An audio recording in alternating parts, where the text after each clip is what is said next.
Akala ng iba, ang nanotechnology ay para lang sa laboratories o advanced science. Pero ang totoo, ginagamit na natin ito sa mga everyday products katulad ng sunscreen. Ang nanotechnology ay ang pag-aaral at paggamit ng mga materials na may sukat ng 1 hanggang 100 nanometers. Sa sobrang liit ng size na ito ay nagkakaroon ng mga materials ng mga katangiang hindi makikita sa ordinaryong materials. Dahil dito, mas nagiging mas effective, mas matibay at mas efficient ang iba't ibang produkto. Ngayon, makikita na ang nanotechnology sa electronics, medicines, clothing, at marami pang iba.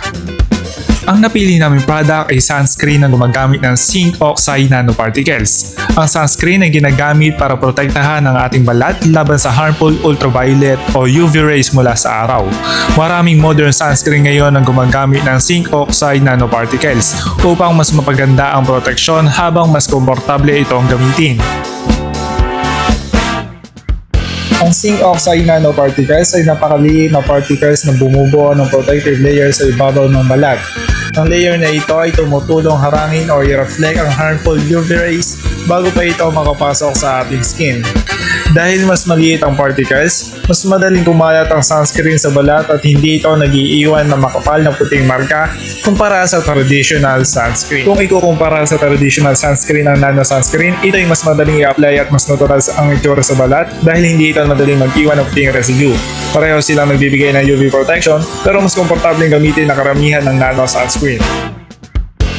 Nakakatulong itong protektahan ng balat laban sa sunburn at long-term skin damage na dulot ng UV rays. Dahil mas madaling gamitin, mas na-encourage ang mga tao na magsuot ng sunscreen na araw-araw.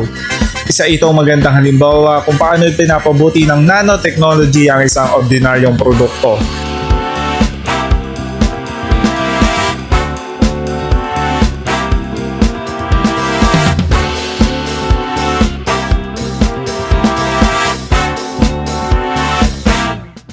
Hindi lahat ng sunscreen ay pare-pareho ang quality, kaya mas mabuting bumili ng products mula sa trusted brand. At kahit nano-base ang sunscreen, kailangan pa rin itong i-apply ng tama at i-reapply lalo na kapag matagal nang nasa ilalim ng araw o pagkatapos pawisan o lumangoy. Sa maliit na sukat ng zinc oxide nanoparticles, malaking pagbabago ang naidulot nito sa ating pang-araw-araw na buhay.